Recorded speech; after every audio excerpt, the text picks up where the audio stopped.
Hello, family, and welcome to the second episode of Let's Talk About It. I am so excited to be here and so excited to join you all again for our next episode. Guys, work with me, okay? I'm trying to post at least once a week, so at least by Tuesdays, okay? So that is supposedly my target date. I have a lot going on outside of this, right? I work and I'm a mom and running the sports, so be patient with me. But the goal is once a week, and I will also send out on my Facebook page, my Instagram page, new message alerts, all right, so that you all can tune in. And guys, I am learning as I go. I'm hoping that this mic is working. I don't know. But anyway, we're going to keep going with our message for today. And the message for today is stop holding on and start living. That's the message. Stop holding on and start living. How many of us, ourselves, or even know people that are still stuck in the past, still stuck on things that happened last year, 5 years ago, 10 years ago, 20 plus years ago, not really healing, not really growing? How many of us know people like that, or ourselves? Guys, it's impacting you. It's hurting you. You can't fully live in the present if you are stuck in the past. So today we're going to talk about how do we learn to let go? How do we learn to let go? And I'm going to talk about 6 ways that I myself am doing and still working on so that I can learn how to let go and live in the present. All right. So, number one, tip number one, something so simple, but talk, right? Talk. Guys, do you know, and this is no shade to our men at all, but research shows that women are way more emotionally fulfilled than men. Can you guess why? Because we talk. Women have friend groups. We have social groups. We will go out with our friends and talk about things and talk about what's going on in our lives and call our friends, right? And I know that there is some societal things that's impacting that. And, there are other underlying factors as to why men do not express themselves. But it is so, so important that we just talk. Suppressing the problems, not addressing the problems, not talking about the things that are hurting us, the trauma, the fears, the negative thoughts. None of that helps us in our present. And so when you suppress it and you continue to push it down and you don't talk about it, it only festers. It kind of reminds me of a toothache, right? So you have this toothache in the back of your mouth and you know it's there, but you say, you know what? It's not bothering me too much. I don't have to worry about it. And you keep eating and you keep eating. And then one day it's like, okay, now it's starting to bother me. It might be a cavity. But you say, you know what? I don't have to worry about that.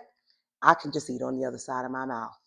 All right. So you just keep eating and you keep eating. And then the next thing, now you finally have to go to the dentist because it's intolerable pain.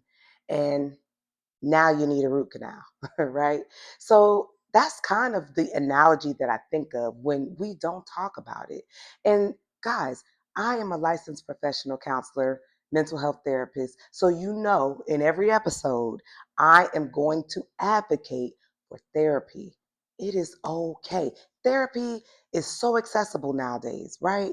You do not have to leave your house to talk to anybody anymore. You can find an African American therapist, a Caucasian therapist, male, female, whatever you like. There are so many different online platforms and places that you can go to seek therapy.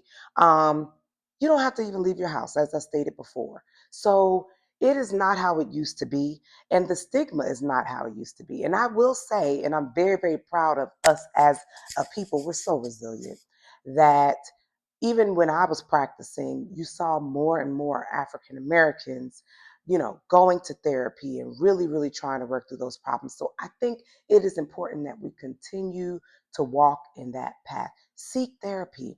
Find your social groups, people that you can trust, that you can talk to and vent to, because it's so, so important to just talk. That's number one. Number two, guys, for me, and this is another thing that I'm going to always talk about, is spirituality, guys. Spirituality. And I'm going to reference, because it is so important. Even the Bible talks about how we should let go. In Isaiah 43, and I'm going to reference it just to make sure that I quote it exactly how it says, remember not the former things, nor consider the things of old. Behold, I am doing a new thing. So even God tells us, stop staying stuck on the old. I got so much new greatness, wonderful things coming in for you, but you're blocking it by staying stuck in the past.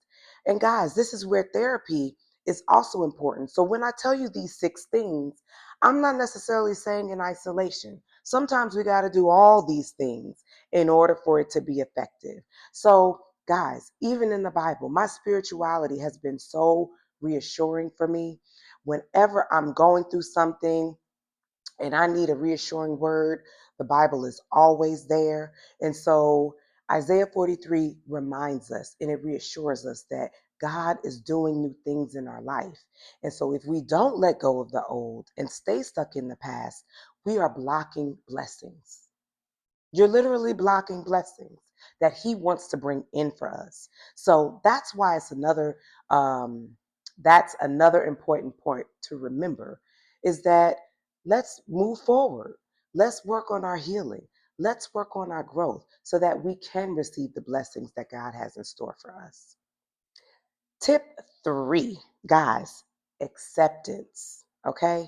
And when I say this, it's accepting the world and people as they are. One of the biggest things that happened for me in 2025 personally is that the rose colored glasses were literally snatched off my face.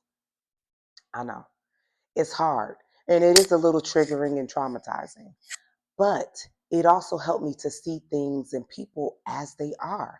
And that is okay. Everybody is at different stages in their life, everybody is on their own journey, on their healing. But when you can look and see things as they truly are and you can accept it, it opens up a wondrous world, okay? Because you're no longer operating in this quote unquote illusion. Okay, so say for example, I'm gonna use the example of an ex, right? You had an ex boyfriend and you got with him. Oh, it was wonderful and it was great. And then you notice the habit of him being a habitual liar and a cheater. Just for the example, guys, okay? He's liar, he's an habitual cheater. You gave him chance after chance. You love him. And one day he tells you, hey, I'm gone, I'm out of here. I'm going with girlfriend A or whoever. I'm off, I'm leaving you, I'm gone. You're devastated. Your world has crashed down. You poured so much into this relationship. You love this man. You gave it your all. And he up and he left. Okay. Now, in that time, you probably don't see it for what it is, right? You're devastated. You don't understand how he could leave you like that. He's gone. Guys, you have to be able to see the blessings, okay? See the blessings. Accept people for who they are, right? He probably was not, or no, ain't no probably, he was not in alignment with you and where you were going, especially if you were not looking for an unfaithful relationship, right? Or an open relationship. He was not that person for you. Okay. So accept things as they are. And I'm referencing my notes so that I don't forget anything. Okay. And stop trying to change people. You calling him, you hitting him up, you begging, you sending long paragraphs is doing nothing but falling on deaf ears, right? Because he's already made up his mind. He's already showed you who he is. And guess what? Accept that. And it's a hard pill to swallow to accept things when we didn't see it at first, or we don't want to believe it, or it's matters of the heart. But it's okay, guys. Accept things. All right. And remember that a lot of things we can't control. right?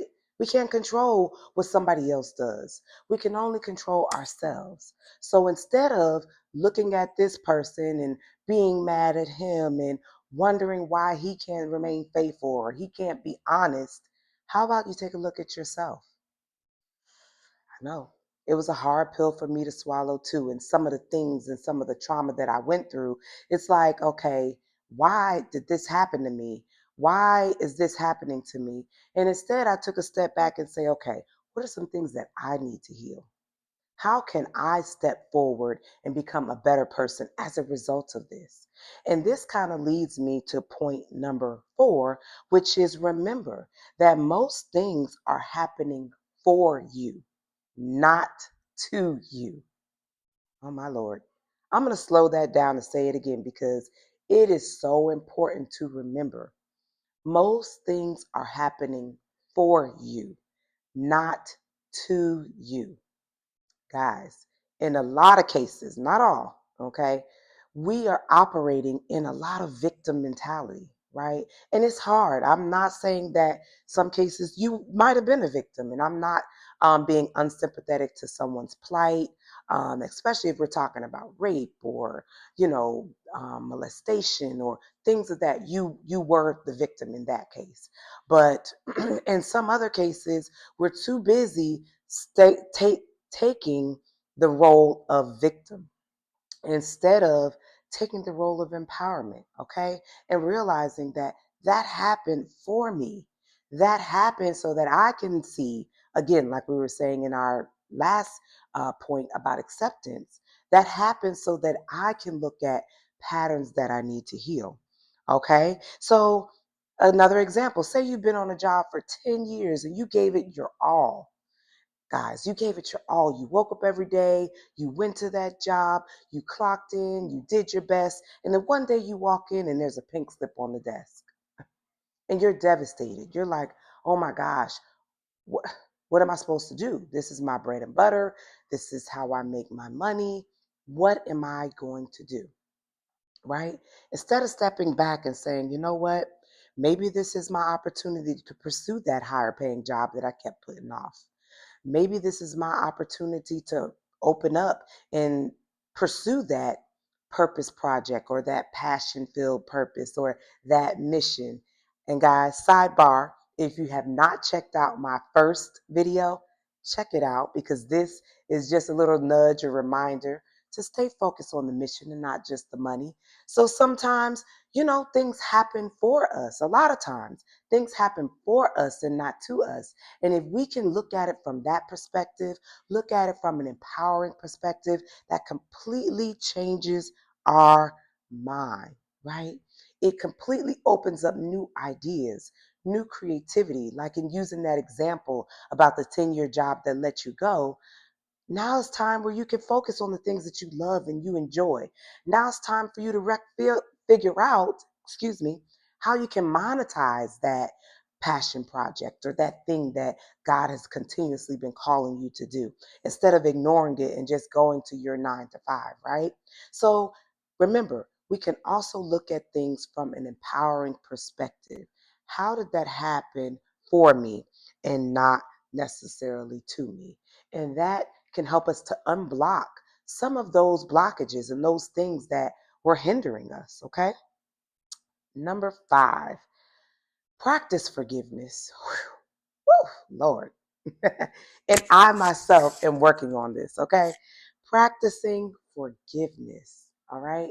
And a lot of times it is so hard to do in a lot of cases when people have hurt us, when people have not shown up for us how we think they should have shown up for us, when things haven't worked out the way we expected it to work out, especially if we were pouring into it, right? Especially if we were giving it our all and it didn't work out for us. But we need to practice forgiveness because just like one day we're going to have to ask for forgiveness. We have to find it in our own hearts to forgive those who have hurt us. And that comes with time. It comes with time. I'm not saying forgive right away. That comes with healing. So again, seeking that therapy is so important to this. Okay. And remembering or um, showing ourselves some grace, right? Like we know that a lot of times we got to forgive our own selves for our mistakes. Okay. We have to step back and say, okay, I fell short on that. I didn't listen to my intuition in that situation. I ignored the red flags, right? And forgive yourself. Show yourself some grace. I think that is one of the key things that we often don't do. We are stuck in this bashing ourselves, feeling guilty, wanting to continue to drag us, instead of stepping back and saying, you know what? I missed that. I missed the mark on that one. And looking at things from a different perspective, forgiving ourselves, showing ourselves grace, and healing those things. All right. So practice forgiveness because, again, you never know when one day you're going to have to ask for forgiveness. Okay. So it's about loving our neighbors and loving ourselves enough to step into that role. And I know it's hard, it is not easy. Okay. And it's okay when we are struggling with that, right? We're human beings. It is okay. But I think when you can get to a place of forgiveness, not only for for others, but for yourself, it is an empowering place to be. Okay. And it helps us to move forward where we can focus on our present and our happiness. Last but definitely not least, and I think it's so important to romanticize the present. Romanticize the present, right? So if we're looking at things from a glass half full perspective, it's hard to not stay stuck in negative cycles. But if you're looking at things from, and I might have switched that around, sorry guys. If you're looking at things from a glass half empty, you know what I mean. If you're looking at things from a glass half empty perspective, it is very hard to be positive. It is very hard to move forward. It is very hard to be happy, right? But if you look at things from a positive perspective, if you look at things like, how can I pour into me? How can I love me? How can I romanticize my life now? Right? So find those things that you enjoy doing, right? Going to the gym. I enjoy it. Everybody else may not. Um, Going out with friends, treating yourself every now and then, going to get that massage and practicing more self care, loving on yourself, romanticizing today. Because guess what? If I'm happy today, if I'm loving what I got going on now, why would I want to check on the past? You won't even be looking for it, right? So find ways to glorify and romanticize your present. Hang out with people that fill your cup. Do things that fill your cup, right? Find those things and go out, be in nature, get grounded, prayer, meditation. Find the things that bring joy instead of misery, instead of negativity, instead of being sad, instead of staying stuck. Find those things that make you happy and go after it full force. And that can bring us so much more joy. All right. So pour into the things that fill you, that ground you, that make you feel good, that make you feel aligned. Pour into people that make you feel good and make you feel aligned. Okay. And I am praying that you guys can find some healing in this message today.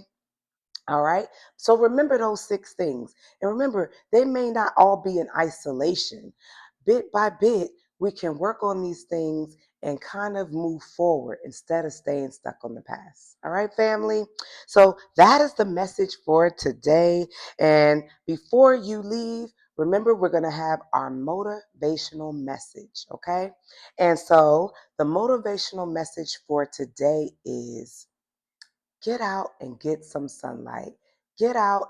Don't stay stuck in the house. Like for me today, honestly, it was really hard for me to get up and even get this message done, right? And that is okay. Sometimes you just got to keep pushing, even when it's not easy. You just got to keep moving. You got to keep going. And so that is our motivational message for today. Get up, keep going, find those things that encourage you to move forward and just be happy. All right? Look at the glass half full instead of half empty. All right, guys. So hopefully that sheds some light on how we can move forward. And I will talk to you all next week. Have a blessed day.